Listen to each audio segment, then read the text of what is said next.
Good morning. Thank you all for being here today. I think you'll be relieved this morning to hear that we don't have a product demo for anybody here. We don't have corporate slideware, and we're definitely not going to talk about AI over 150 slides.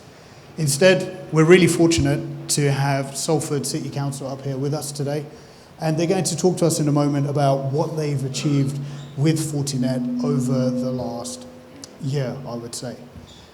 The idea of this session is to keep it a bit informal, and hopefully you can all learn something from this session. And the value should be ideally that you learn a few things or some nuggets of wisdom that you can take away with you when you go back to your own environments. At least that's the idea. If not, my expenses won't get paid. So we do have a bit of a challenge at the moment in the cybersecurity sector. We have a fundamental problem in the way that we approach cyber solutions. And I'll explain what I mean.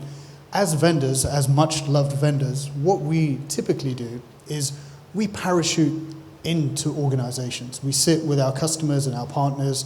We look at what problems they have.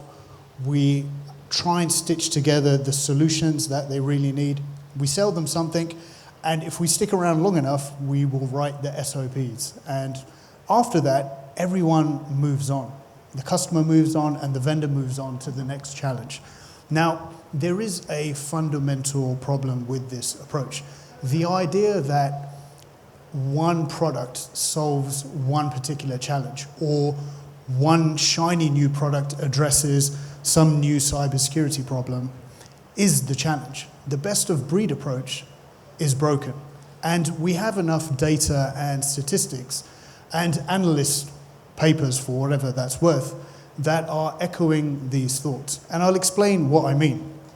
Typically, when we implement a solution, we leave the customer with a patchwork of products, patchwork of different vendors, solutions. Things will work, and then we pretty much move on. The challenge with this approach is that, and it doesn't surface immediately, by the way, but the challenge with the way that we do cybersecurity today is that this method of one product, one solution for every problem does creep up, and the customer typically suffers. And the challenges are made known when somebody stands back and looks at the bigger picture. Somebody at some point, usually around auditing time, will stand up and say, oh dear, what happened here? How did things become so complicated? How did things become so difficult to manage? And the worst part of this approach is that every one of these solutions that we help our customers with traditionally is part of the problem. They're blind to the bigger picture. They're blind to the objectives we're trying to solve. They're blind to the real challenges the customer has. Now, we are very lucky we have Salford Council up here. We've got Steve, the CIO, and Matt, who's head of technology. And Salford Council were no strangers to the challenges of modern enterprise problems. Fragmented tools, containment was a risk. Being able to address cyber risks quickly was always a challenge. And ultimately, we needed a way to look at the challenges from the outside in. We needed to fix some of the challenges that we had around access. But most importantly, in my opinion, the biggest challenge we needed to address was to make use of what Salford already had.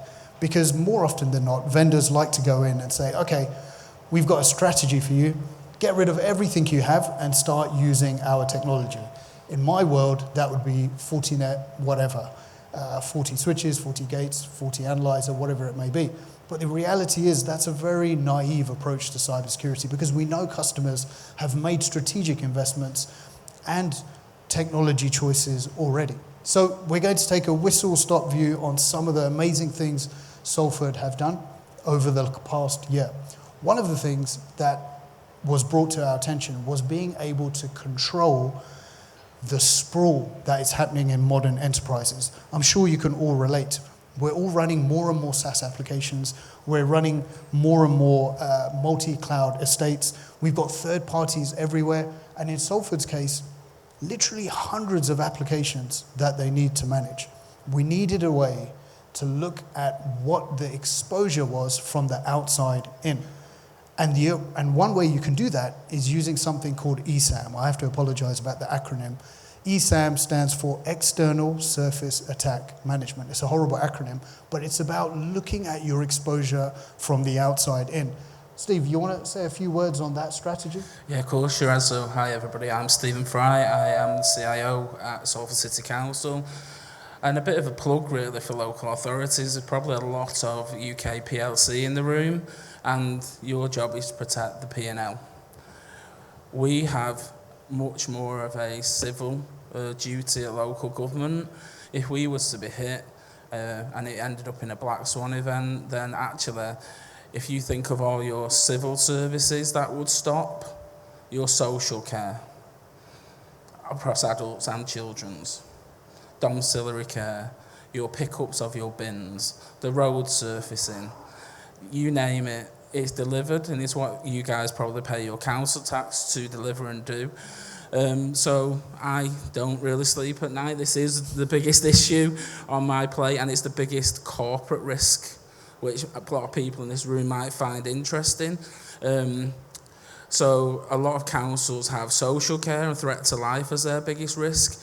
I've spoken a lot of truth to power, and I have convinced, and with a lot of convincing, our risk register now has cyber at the top of it, with the biggest fiscal risk and obviously the biggest impact to threat and of life, etc. So this was huge to me, and just to sort of segue on from previous colleagues speaking, ISO 27001, Cyber Essentials, all that stuff to sort of give media some mitigation to the risk. One of the things that was shouting out to us was our control of third-party suppliers. We spend millions of pounds commissioning out, we spend millions of pounds to the voluntary sector, and actually one of the biggest things was to control the reputational risk internally. With Forti, we started to use Forti Recon, and we were seeing a lot of things out there that was unsecured in S3 buckets, in open file stores, which were a threat to us. So, for example, there was copies of purchase orders that vendors had put in open S3 buckets. That's just a ticket to come in and absolutely obliterate our finance department. So actually there was things we was finding, and Matt, as CTO, was panicking a bit, Matt, wasn't you?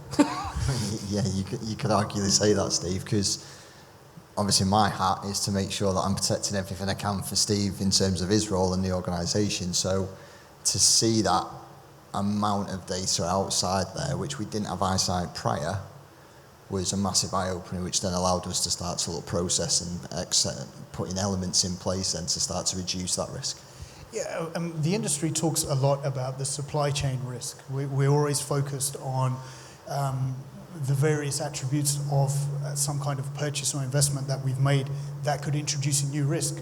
I think this is a real eye-opening opportunity for Salford to potentially look at all the different partners that you're leveraging to see their exposure level and their threat level, because you're dealing with a lot of sensitive data.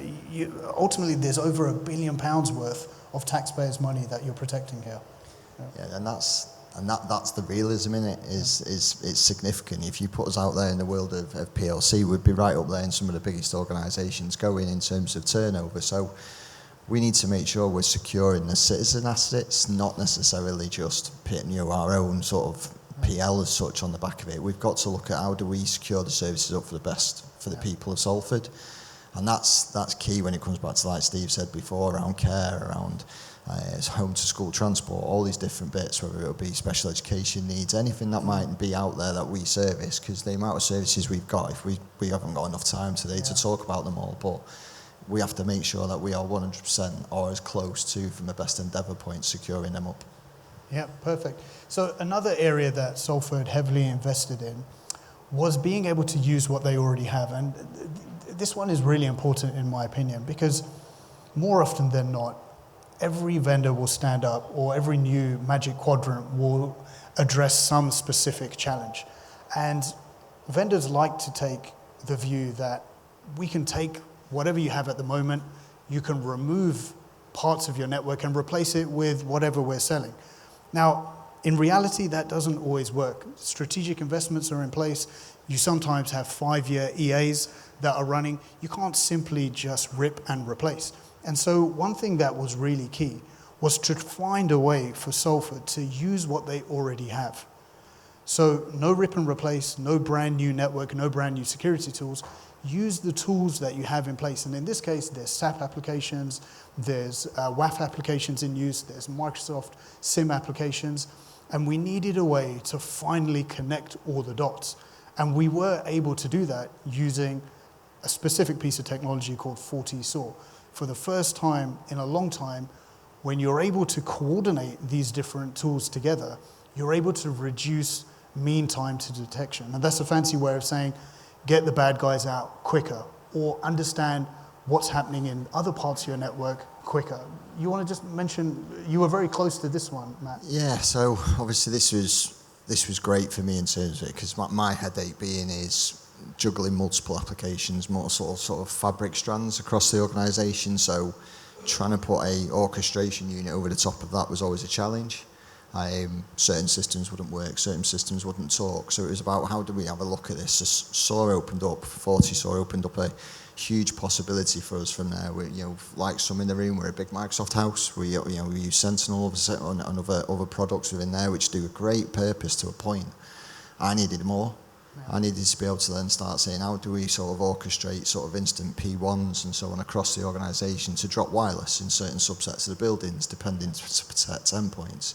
How do we segment areas of Azure up on the back of it without, and I kept finding a blocker. I kept getting to a point from where my fantastic team worked with me on it, because more probably technically advanced than me in areas, is we were hitting them roadblocks and we needed to start getting past them. So FortiSOAR allowed us to sort of mesh them strands into a one fabric, which allowed me then to really have a good holistic overview of everything. The main thing for me was not to compromise on the user experience, because what we found when we've tried to do this in the past is we would drop our expenditure on our OS layers and things like that, and the staff in the organisation would feel it, but the teams in the security team would be like, this is cool, but that's not the things that people see or that they should see. That's the things that we keep. So the main thing for me was, how do you drive sort of an ROI out of the back of this that balances both the user experience for the organisation but allows Matt to assure me that we're safe. Yeah, absolutely. And what was quite interesting with this particular use case, you ended up reducing the amount of time that was being used on basic admin things. Things as generic as, onboarding. You were able to completely slash the amount of effort that was required on processes and systems that even sit outside of cybersecurity. The point here is that a vendor should be able to augment what you already have, not ask you to replace it. And I think we've been able to achieve that using technologies like FortiSOAR. I think one of the things that Shiraz on that was, it was the capacity return I got on my staffing. So when I looked at putting these automations and plays in from the central fabric piece, was allowed me to then be able to put that back. So I had multiple people looking at different elements of the products. So they were a specialism of A, B or C. This allowed them to become a specialism of all. Yeah, it's perfect. It's brilliant. Okay, so the last thing we wanted to look at was the impressive work that went into what is arguably a very boring topic, privileged access management. How do we do credential rolling? How do we make sure that the passwords are audited? How do we make sure somebody doesn't have more access than they need? How do you audit other organizations, third parties, contractors? If you think for a moment, the complexities in running a council's IT system, we've seen it firsthand. You have thousands of processes, tools, configurations, and being able to police who gets access to what. And we're not just talking about users and devices here. We're talking about processes, system flows, auditing. If a third party needs to be able to access a system to run some kind of controls, you want a centralized system that can almost record what they're doing, that can give just-in-time access. So PAM was a big strategy in this as well. So I just want to wrap up by saying, look, whichever cyber vendor you work with, one of the key things you should be asking, in my opinion, is how can you leverage what we have today? A rip and replace is not a strategy. You want to be able to connect what you already have, leverage the tools that are already in use, and make them come to life. So we are on the stand in the main hall. We'd love to take Q&As there. Thank you for your time.